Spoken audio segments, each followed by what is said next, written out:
সমগ্র শিক্ষা মিশনে কেন্দ্রের বকেয়া অর্থ নিয়ে ক্ষোভ প্রকাশ করেছিল পশ্চিমবঙ্গ সরকার। আজ তাতে ঘৃতাহুতি দিল সংসদীয় স্থায়ী কমিটির রিপোর্ট।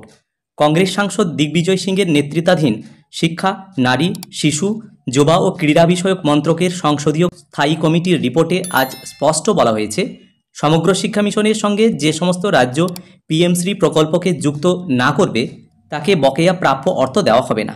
এই নীতি ঘোরতর অন্যায়। কমিটির প্রস্তাব, শিক্ষামন্ত্রক এই নীতির পুনর্মূল্যায়ন করুক। আজ শিক্ষা বিষয়ক সংসদীয় কমিটিতে বলা হয়েছে, ৩৬টির মধ্যে ৩৩টি রাজ্য পিএমশ্রী যোজনা রূপায়ণের জন্য কেন্দ্রের সঙ্গে চুক্তিপত্র সই করেছে।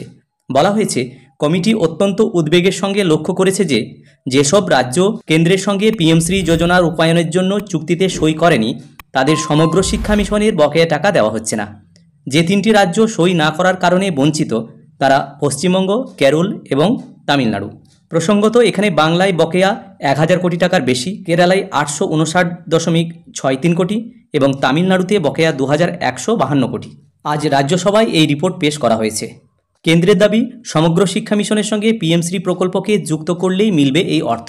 এর মধ্যে বাংলা থেকে শিক্ষা দপ্তরের আধিকারিকেরা গিয়েছিলেন দিল্লিতে। টাকা পাওয়ার দাবিতে ইতিমধ্যেই মুখ্য সচিব, শিক্ষা সচিব এবং শিক্ষামন্ত্রী বেশ কয়েকবার চিঠিও দিয়েছেন দিল্লিতে, তাতেও লাভ হয়নি।